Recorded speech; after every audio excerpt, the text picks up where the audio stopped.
energy independence so that no future president will ever again bow to a Saudi king.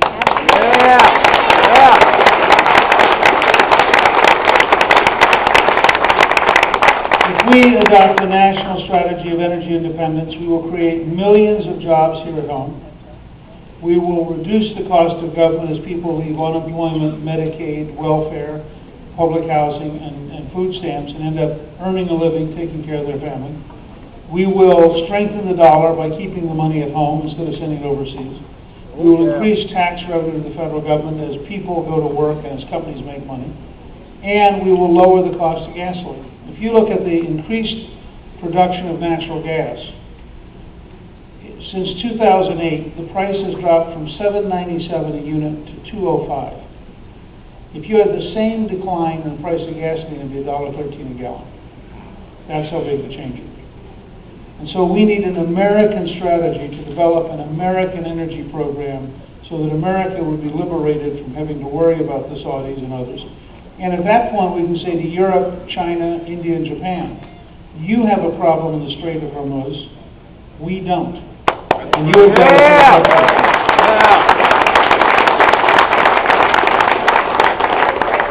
Let me also say, I wear, as a reminder, this is George Washington's Commander-in-Chief pen. And I wear this. This is literally the flag. This is the flag that he flew in front of his command post at Valley Forge. You can get this from Mount Vernon. And a friend gave it to me a while back and said, I should wear this to remind myself and remind others that when the Constitutional Convention met and they wrote in the phrase Commander-in-Chief, they knew precisely what they were writing because the person who was presiding over the Constitutional Convention had spent 8 years as commanding general in the Revolutionary War. And I think it's important to remember that. I thought it was terrible for the Commander-in-Chief to apologize to religious fanatics while they were killing young Americans. And I thought President Obama was explicitly wrong to do that.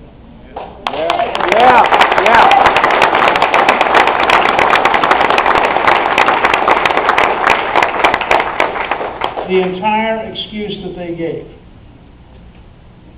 that this was about burning the Koran, somebody should have said, wait a second. These Korans have been defaced by Islamic political prisoners who were using them to communicate from jail. And if anything, we should have said to the Afghan religious leaders, we sure hope you're going to condemn the people in the jail who have been defacing the Bible, or their version of the Bible, the Koran. Now, what I find fascinating is the Army, and I'm going to write I do a weekly newsletter that's electronic, and I'm going to do one in the near future, because the Army has a training program on how to handle the Koran that came out of this.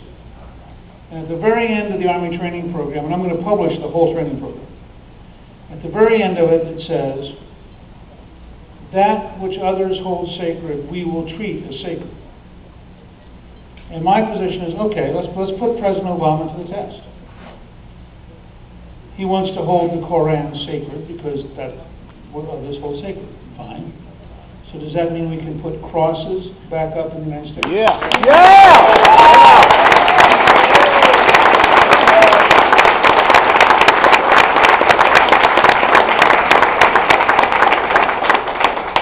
If President Obama thinks it's okay to pray 5 times a day in Afghanistan, would it be okay for American students to pray once a day in the United States?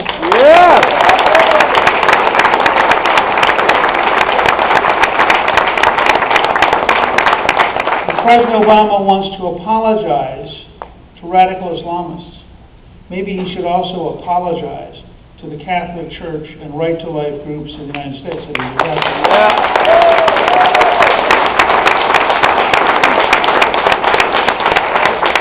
What I object to is President Obama's eagerness to apologize to those who are radicals in another country while he attacks those who are Americans in our own country.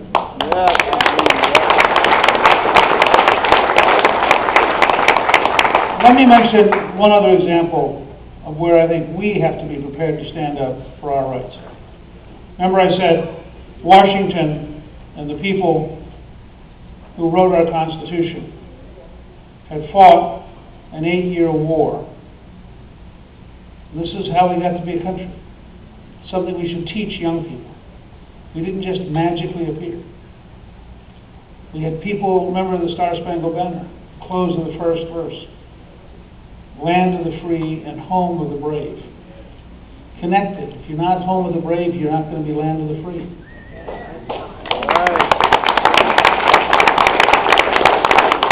It's very important to remember.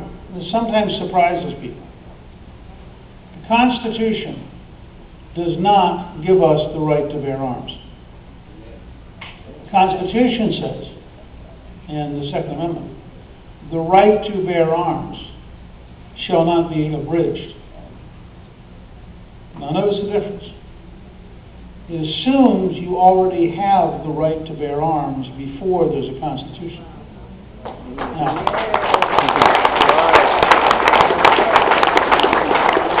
the Founding Fathers declared independence with a document which said, we hold these truths to be self-evident, that all men are created equal, and that they are endowed by their Creator with certain unalienable rights. This means, in the Founding Fathers' view, power comes from God to each one of you personally. You are personally sovereign. You loan power to the government.